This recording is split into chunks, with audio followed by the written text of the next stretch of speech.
Hey, hey. I hope you're doing fine. Hope you're doing fine. That sounds very not like something I would say.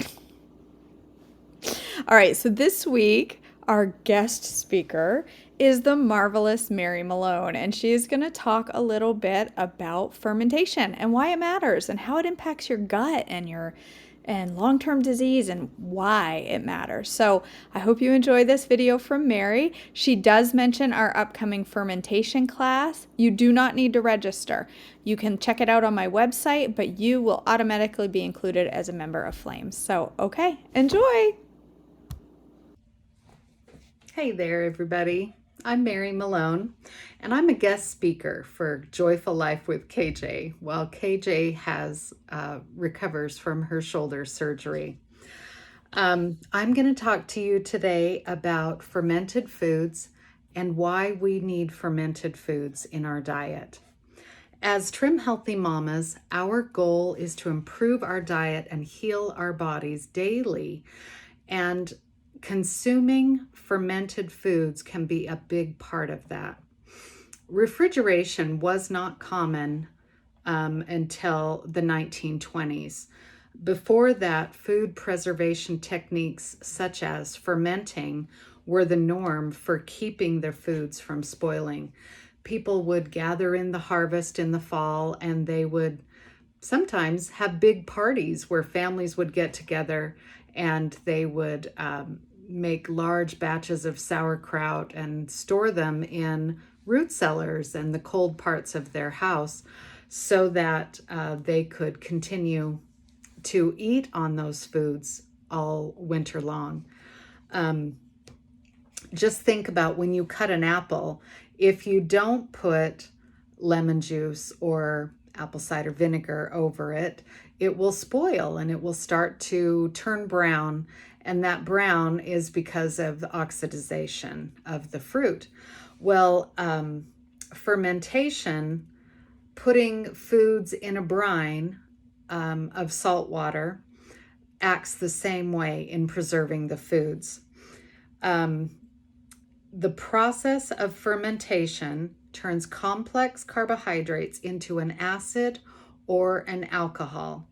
So if you think about grapes turning into wine, that turns the carbohydrates in the grapes into an alcohol. And you can do the same with turning cucumbers into pickles by putting it in a salt brine. We can also use it to soak grains and break down the phytates so that our body can consume and digest the complex carbohydrates in grains as well. It has both preservation and health benefits. Hippocrates said every disease begins in the gut. So how does fermentation benefit us? Well, it increases the bioavailability of our foods. So simply speaking, it breaks down the chemical compounds so that our bodies can better absorb the vitamins and minerals. For example, the B vitamins are broken down in the fermentation process, as well as calcium, iron, magnesium, and zinc. Fermented dairy products like kefir or yogurt may lower your risk of cardiovascular disease. Consuming fermented foods can be helpful in managing type 2 diabetes by decreasing the inflammatory response, resulting in improved insulin sensitivity. Kimchi may reduce your A1C hemoglobin, and studies have shown that kombucha and kefir may reduce your A1C as well. Consuming fermented foods may improve your may improve your mood. B vitamins reduce symptoms of depression and anxiety. It also improves digestion by breaking down those complex carbohydrates. The good bacteria of your gut fights the bad bacteria or the pathogenic bacteria that bombards our bodies every day through just pollution in the air or things that we eat that we may not be we may not know are good for us. Um, Studies have shown that a less diverse gut microbiome, so if you're eating the same blah, ordinary, bad junk foods, um, having a less diverse gut microbiome is associated with many chronic diseases, obesity, asthma, inflammatory diseases such as irritable bowel syndrome, etc. Studies have shown that most diseases begin with inflammation. So if we can reduce the inflammation, then we're well on our way to being healthy. Eating fermented foods can restore your gut health after having a round of antibiotics. And a variety of fermented foods is important as well. Don't just stick to one thing. You want a very diverse diet. So some fermented vegetables could include kimchi, sauerkraut, pickles, carrots, fermented onions, fermented garlic. Fermented ginger is good. In my refrigerator right now, I have kimchi, shredded carrots that I love to put on top of salads or on a stir fry after I've cooked it. You don't want to cook your fermented vegetables. I also have a mix of fermented vegetables called giardiniera, which is it's got cauliflower and carrots and onions, celery, and it makes a really good topping for a salad or on a hoagie sandwich. You can have fermented drinks like kombucha, water kefir, milk kefir, and even yogurt. It's a good idea to try and get fermented foods in at every meal. It's not always easy, I understand. I have been averaging a fermented serving at least once a day, and it really should be more than that. KJ and I are co-teaching a Cook With Me fermented foods class on Friday night, June 17th at 7 p.m. Eastern Standard Time. If you go to joyfullifewithkj.com, you can find information on signing up for this class. It's going to be over Zoom, and the cost is only $29. If you're currently part of her Flames group, however, you are included in that class for free. Fermentation keeps foods in its natural form, its most natural form. In fact, other preservation methods such as canning or freezing, even dehydrating, destroy some of the beneficial vitamins and minerals that our foods have. But through fermentation, it actually multiplies those beneficial vitamins and minerals. So I get some questions asked of me all the time, and I'm going to go through a few of them. The first question that I get is, okay, I've made these fermented foods. Now what am I going to do with them? Like I talked about before, fermented foods are really good over salads. I like to top an omelet with shredded carrots. I like sauerkraut just as a side with every meal. It doesn't have to go just with hot dogs. I will top sandwiches with sauerkraut. In fact, Pearl and Serene talked about that on the Trim Healthy Mama page. It's the Bizarro sandwich, and it has fermented vegetables on it too. I haven't tried that sandwich. It's intriguing, but I was going to do one today, but I didn't have any hummus, so I'll have to wait on that. It's fermented foods are really good mixed into a salad. Kimchi is great on top of a burger or wrapped in a burrito or a wrap, on top of eggs and toast. Kids love fermented carrots. I can't keep enough fermented carrots at my house. They're the first things to go because everybody likes them. When you first start out eating fermented vegetables, 2 to 4 tablespoons is plenty. Don't consume the whole jar, or you will have some gastrointestinal upset, that's for sure. um, so go easy on that. Second question that I get often is, so your ferments have been going for a couple of days and you open the lid to check on them and you see this white layer on top and you think, oh no, it's mold. Don't worry, it's not mold. It's a yeast that is associated with fermented foods called Kahm yeast. It's Kahm, and it's not harmful at all.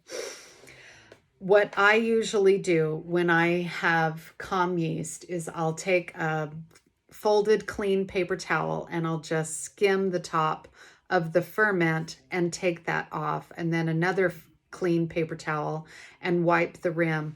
If there's any food sticking up over the brine, you'll want to add some more brine to it using the same water to salt ratio that you used in the recipe. If you have vegetables sticking up, you could, those may get moldy. And then if you have, say, a green bean sticking up over the brine, then the mold can transfer down into the food, and you don't want that. So if you see any green or black mold, if it is just floating on the top, sometimes you'll get a loose piece of onion or a jalapeno slice and it will mold. It's perfectly fine to just scoop that away. If you are fermenting a thick sauce and you get mold on it, I would be wary of that, and I would probably throw the whole thing away. The most important thing is to keep the vegetables under the brine, because that creates a barrier. The salt brine protects the food from the bad bacteria, and it won't allow the bad bacteria down in where the good bacteria is growing. Another question I get asked is, what about botulism?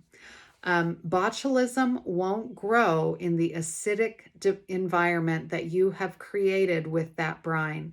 So a fermented vegetable is actually safer than a vegetable that is sitting on the counter, for instance. Botulism grows in canning environments if they haven't been sealed properly, and usually with vegetables that have utilized the safe canning method of pressure canning. But like I said before, that the brine creates that barrier, and the botulism and mold cannot get down into the liquid where the good bacteria is growing. It is an unhealthy environment for the bad bacteria. So another question that I get asked is, how long will fermented vegetables last? Well, in my household, fermented carrots go within about a week because you've consumed them. But if you are not eating on them regularly, they will last 3 months to a year, depending on which type of vegetables that you have fermented. Another way to keep your ferments lasting as long as possible, every time you dip into the vegetable in the jar, use a clean spoon. So don't eat your kimchi and then stick your spoon back in that you've been eating off of, because you'll introduce bacteria down into that fermented vegetable. So I have a quick recipe of a fermented thing that you can try at home. It's fermented red onions. These are really good as a sandwich topping or on top of burgers or hot dogs. They are fantastic. Sometimes a red onion can be really acidic and kind of astringent. And fermenting the red onion mellows that down and gives you a nice tangy taste. So here's what you need to do to make your own fermented red onions. You need 1.5 tablespoons of a good natural salt. It can be sea salt, Himalayan pink salt, just not iodized table salt, because the iodine that's added in the salt will destroy your ferments. You need 1 pound of red onions. That's 3 to 4 large onions, but do measure them, do weigh them if you can, so that you get the right amount. You're going to want to peel them, cut them in half, and slice them into very thin slices.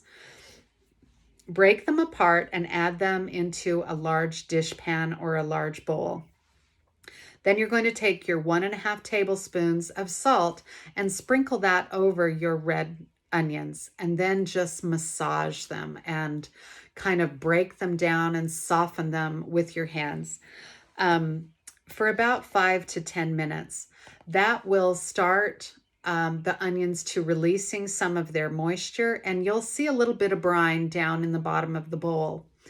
Pack those onions into a sterilized quart jar.